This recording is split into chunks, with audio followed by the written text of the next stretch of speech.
Hello बच्चों, आप सभी का स्वागत है। आज हम पढ़ेंगे प्रश्नावली 1.2 क्लास 9 का पहला क्वेश्चन हम देखेंगे। तो इसमें क्या दिया गया है बच्चों, प्रत्येक परिमेय संख्या एक वास्तविक संख्या होती है। तो प्रत्येक परिमेय संख्या एक वास्तविक संख्या होती है कि नहीं। तो सबसे पहले इस क्वेश्चन को सॉल्व करने के लिए बच्चों हम एक कॉन्सेप्ट जान लेंगे, परिमेय और अपरिमेय। परिमेय और अपरिमेय आप नहीं जानते हैं तो एक बार आप गो थ्रू जल्दी से करा देते हैं आपको। तो चलिए बच्चों, हम वास्तविक संख्या में परिमेय और अपरिमेय का कॉन्सेप्ट जानेंगे। परिमेय और अपरिमेय का कॉन्सेप्ट बच्चों बहुत ही इंपॉर्टेंट है। तो चलिए हम इसको जान लेते हैं। परिमेय संख्या क्या होती है बच्चों? परिमेय संख्या वो संख्या होती है जिसे हम p/q के फॉर्म में लिख सकते हैं। p/q के फॉर्म में हम इसे लिख सकते हैं।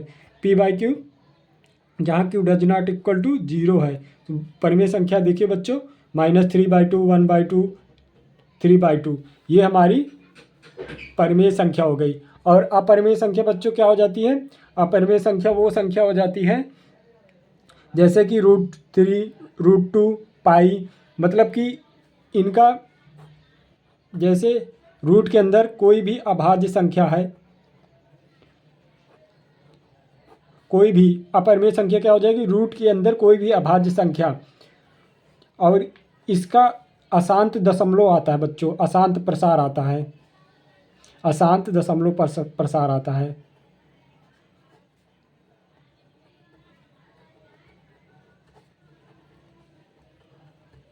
इनका मतलब कि ये इनका दशमलव जैसे है बच्चों, मान लो √2 का मान हो गया 1.010200 डैश डैश ऐसे ऐसे करके आता है। और ये बच्चों आसान, मतलब कि ये कभी ख़त्म नहीं होते, इनफाइनाइट तक ऐसे ये जाते हैं। ये रूट का अपरिमेय संख्या का ये इनफाइनाइट तक इनका √2 का मान ऐसे ऐसे चला जाता है डैश डैश। ये कभी रिपीट भी नहीं होते हैं। जैसे कि ये ऐसे नहीं, ऐसा कोई नंबर हो गया मान लिया 01, फिर 01, फिर 01, ऐसे रिपीट नहीं होते हैं। ये रिपीट नहीं होते हैं। ये मतलब कि ये रिपीट नहीं होते, ऐसे डैश डैश करके चले जाते हैं, कटते नहीं हैं। तो ये आपको समझ में आ गया होगा। और परिमेय संख्या ये हो जाती है p/q के फॉर्म में। अब इसे हम नंबर लाइन पे कैसे दर्शाते हैं बच्चों?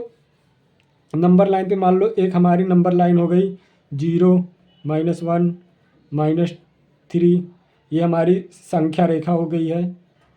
Dash dash dash infinite, minus infinite, A plus infinite, 1, 2, 3, ये प्लस इनफाइनाइट तक रहते। ये हमारा वास्तविक संख्या होता है बच्चों।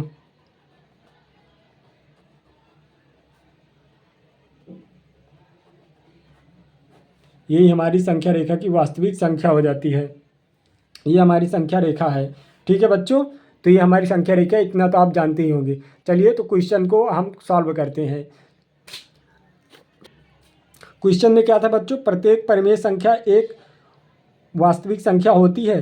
तो ये होती है कि नहीं होती है, चलिए हम तो चलिए बच्चों अब देख लेते हैं। अब आपको दिख रहा होगा प्रत्येक परिमेय संख्या एक वास्तविक संख्या होती है।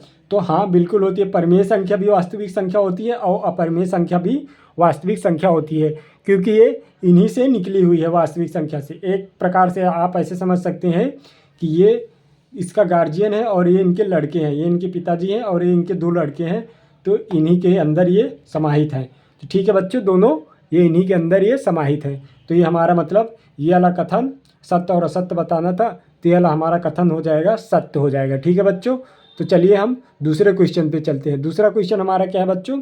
संख्या रेखा का प्रत्येक बिंदु √m के रूप का होता है जहाँ m एक प्राकृतिक संख्या है। तो संख्या रेखा का प्रत्येक बिंदु √m के रूप का होता है। तो चलिए हम इसे संख्या रेखा पे ड्रा कर लेते हैं, तो समझ लेते हैं। चलिए बच्चों, तो हम इसे ये संख्या रेखा हमने इसे इधर खींच लिया है। ये आपका संख्या रेखा हो जाएगा। ठीक है बच्चों, ये संख्या रेखा है। संख्या रेखा को आपको ऐसे आप बनाना जानते होंगे संख्या रेखा। तो इसमें क्वेश्चन में दिया गया है संख्या रेखा का प्रत्येक बिंदु m के रूप का होता है कि नहीं होता है। m एक प्राकृतिक संख्या है, तो प्रत्येक बिंदु m के रूप का होता है कि नहीं होता, चलिए देख लेते हैं। √2 m का रूप का हो गया यहाँ पे, मतलब कि √2 m के रूप में आ गया। फिर यहाँ पे √3 भी m के रूप में आ गया है, मतलब रूट m के रूप में आ गया। √3 क्या हो जाएगा, √3 भी हमारा √m के रूप में, √5 भी हमारा m के रूप में आ जाएगा, यहाँ पे कहीं आ जाएगा। क्या एक एग्जाम्पल ऐसे लें बच्चों, √1 √1 ये भी हमारा क्या है, प्राकृतिक संख्या है, लेकिन ये क्या रूट के अंदर है, नहीं है, ये रूट के बाहर आ गया है बच्चों।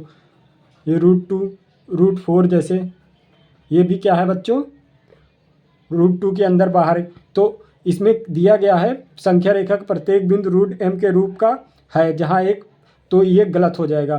संख्या रेखा को प्रत्येक बिंदु √m के रूप में नहीं है, क्योंकि देखिए इसके अंदर 4 रखेंगे तो √2 के बाहर आ जाएगा। तो आप ये एग्जाम्पल दे सकते हैं, ठीक है बच्चों।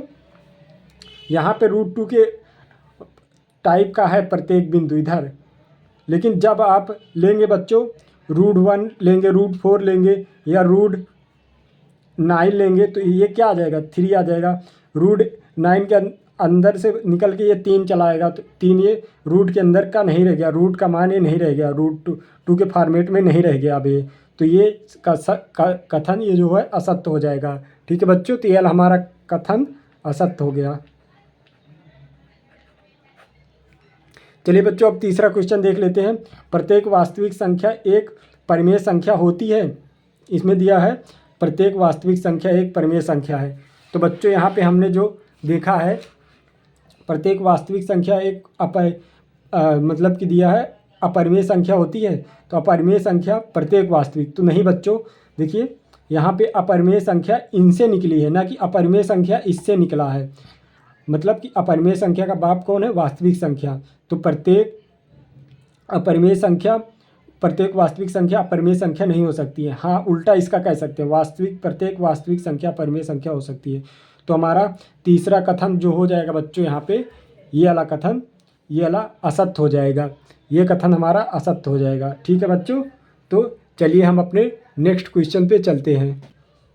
बच्चों इस क्वेश्चन में क्या दिया है, क्या सभी धनात्मक पूर्णांक के वर्गमूल अपरिमेय होते हैं, यदि नहीं तो ऐसी एक वर्गमूल का उदाहरण लीजिए दो एक परिमेय है। तो चलिए हम देख लेते हैं, रूट के अंदर कोई एक संख्या लेते हैं, वो पॉजिटिव होनी चाहिए और वो अपरिमेय ना हो, ठीक है बच्चों। तो चलिए हम ले लेते हैं एक एग्जाम्पल। तो जैसे हो गया ये दूसरा क्वेश्चन है बच्चों, तो दूसरे का मान लो हम ले लेते हैं √4। अपरिमेय संख्या रूट टाइप की होती है ना बच्चों, तो रूट टाइप की होती है। मान लो √4 लेंगे तो तो √4 लेंगे तो ये 2 बाहर निकल जाएगा, ये 2 बाहर निकल गया, तो ये लेकिन अपरिमेय है संख्या। ये पॉजिटिव संख्या लिए रूट के अंदर, लेकिन ये बाहर निकल के ये 2 बन गया, तो ये 2 किस टाइप की हो गई बच्चों, अपरिमेय संख्या हो गई, मतलब परिमेय संख्या हो गई, सॉरी परिमेय संख्या हो गई, परिमेय संख्या। जो ये p/q के फॉर्म में हम इसे लिख सकते हैं 2/1 लिख सकते हैं, 2 ही आएगा तो p/q के फॉर्म में लिख दिए, जहाँ q does not equal to 0 है। तो हम एक एग्जाम्पल आपको दे दिए जहाँ पे हमारा रूट के अंदर धनात्मक संख्या है और जो एक परिमेय संख्या है, ठीक है बच्चों। तो √4 एक परिमेय संख्या है, हमने ऐसा एक एग्जाम्पल दे दिया, आपको समझ में आ गया होगा।